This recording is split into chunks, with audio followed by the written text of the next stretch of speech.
மகா வல்லவன். இறைவனிடம் கையேந்துங்கள், அவன் இல்லை என்று சொல்லுவதில்லை. ரொம்ப அருமையா இப்போ நமக்கு ஒரு விளக்கம் சொன்னாரு. மனோ தத்துவம்னா எதனால பாதிக்கப்படுறது, எப்படியெல்லாம் பாதிக்கப்படுறது, மூலக்கோளாறுனா என்ன அப்படிங்கிறது நிறைய அக்கம் பக்கத்துல எல்லாம் கேள்விப்பட்டிருப்போம். ஆனா இப்படி ஒரு அதிர்ச்சியான ஒரு சம்பவத்தை நம்ம கேள்விப்பட்டதில்லை, கண்ணால பார்த்ததும் இல்லை. அவர் சொல்ல சொல்ல நமக்கு அந்த இடத்துல நம்ம இருந்தா எப்படியெல்லாம் இருந்திருப்போம் அப்படிங்கிற நினைச்சு பார்க்கவே நம்மளால முடியல. பட் அவங்கெல்லாம் எவ்வளோ ஒரு மனோரீதியான ஒரு மென்டலிஸ்ட் மாதிரி ஆகி இவர்கிட்ட அந்த ஃபால்கிதாபு புக், அந்த ஃபால்கிதாபுன்னு சொல்லும் போதே கேட்கறதுக்கே நமக்கே அது எப்படியெல்லாம் செய்வாங்க அப்படிங்கிறது பார்க்கணும்னு தூண்டுது. கண்டிப்பா அடுத்த இதுல நாங்க அதெல்லாம் எப்படி பண்றாங்கிறதே நம்ம காமிக்கலாம். தெளிவா நல்லா இருக்கும். இதை விட இன்னைக்கு வயசானவங்களும் இருக்கட்டும் இல்ல யங்கஸ்டாவும் இருக்கட்டும், நிறைய பேத்துக்குள்ள இருக்கிற பிரச்சனை என்ன அப்படின்னா சார், இந்த மூட்டு வலி, முழங்கால் வலி. அதாவது சொல்லுவாங்க, அந்த காலத்துல நாங்கெல்லாம் நல்லா திடமா சாப்பிட்டு நல்லா இருந்ததுனால தான் இன்னைக்கு 70 வயசு 80 வயசு ஆனாலும் நாங்க வீட்டு வேலையெல்லாம் சகிக்காம செஞ்சு காட்டு வேலையும் செய்யறோம். இப்ப என்ன நீ 12-13 வயசுலயே உனக்கு முட்டி வலிங்கிற, மூட்டு வலிங்கிற, உட்கார முடியல, உட்கார்ந்தா எந்திரிச்சு நிக்க முடியலங்கிற, நல்லா சாப்பிடு, நல்லா செய் அப்படின்னு சொல்றாங்க வயசானவங்க. அதாவது பாட்டின்னு இருந்தாலே இந்த வேர்ட்ஸ் எல்லாம் ரெகுலரான வீட்டுல வரக்கூடிய ஒரு வார்த்தைகள். அந்த காலத்து ஃபுட்டு அவங்க எடுத்ததுனால தான் அவங்க திடமா இருந்தாங்களா? இந்த காலத்து ஃபுட்டு நமக்கு சரியா போய் நம்ம எலும்புங்க, நம்ம சதை தசைகள் எல்லாம் போய் சேராதனாலதான் மூட்டு வலி, முழங்கால் வலி எல்லாம் வருதா? அதை பத்தி கொஞ்சம் சொல்லுங்களேன். கண்டிப்பா. மூட்டு வலி அந்த காலத்துல இருந்தவங்க 100 வயசு வரைக்கும் எல்லாம் நோய் நொடி இல்லாம ஆரோக்கியமா வாழ்ந்திருக்காங்க. இந்த காலத்துல பாத்தீங்கன்னா 35 வயசுல சுகர், 35 வயசுல பிரஷரு, மூட்டு வலி, மூட்டு தேய்மானம். பாத்தீங்கன்னா மேக்சிமம் நோயாளிக்கு பார்த்தா எலும்பு தேய்மானம் அதிகமா இருக்கு. சின்ன வயசா தான் இருப்பாங்க, ஆனா முழங்கால் வலி வந்துடும். இந்த முழங்கால் வலி ஏன் வருது அப்படின்னா, வாத நீர் யாருக்கெல்லாம் அதிகமா உடம்புல இருக்குதோ, டெபாசிட் ஆயிருக்கும், அவங்களுக்கெல்லாம் இந்த மூட்டு வலி அதிகமா வரும். உடம்புல வாத பித்த சிலேத்மம் இந்த 3 தோஷங்களும் கரெக்டான ஒரு ரேஷியோல இயங்கிட்டு இருக்கும்.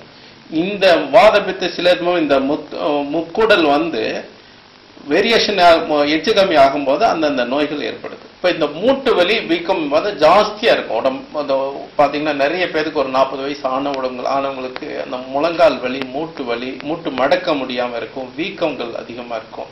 இந்த மாதிரி பாதிப்புகள்லாம் நிறைய ஏற்படும். இப்ப இந்த மூட்டு சவ்வுகள்ல லிக்விடு மாதிரி ஒரு எண்ணெய் பசை மாதிரி ஒரு லிக்விட் இருக்கு.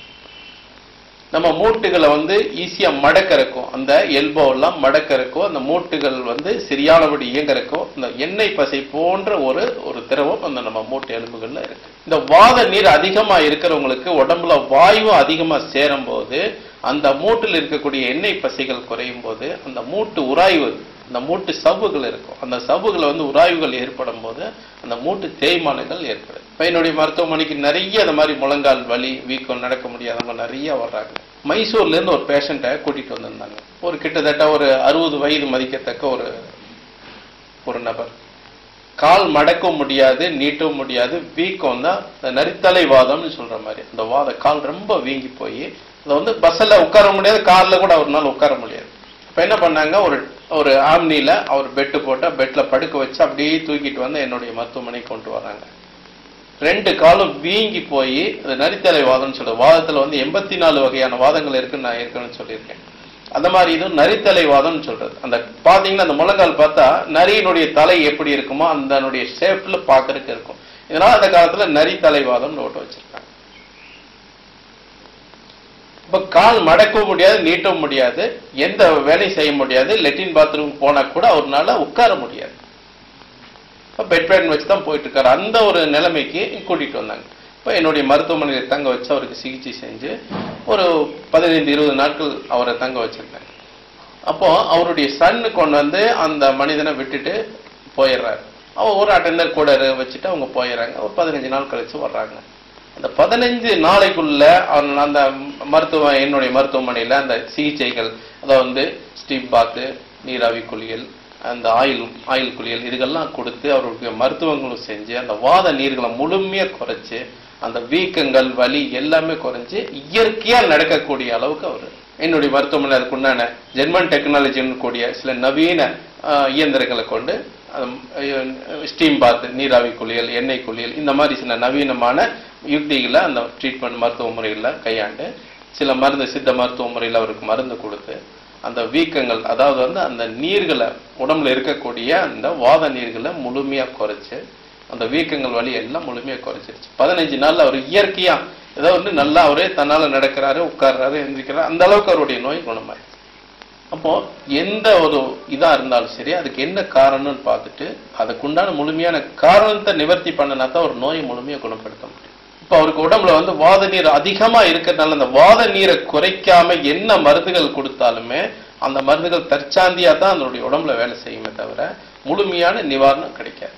அப்ப அவருக்கு வந்து அந்த வாத நீர், அதிகமான வாத நீர்களை கம்மி பண்றதுக்கு அளவுக்கு அந்த வாத நீர்களை குறைச்சு அந்த மூட்டு வீக்கங்கள் வலி எல்லாமே முழுமையா குணமாயிருச்சு.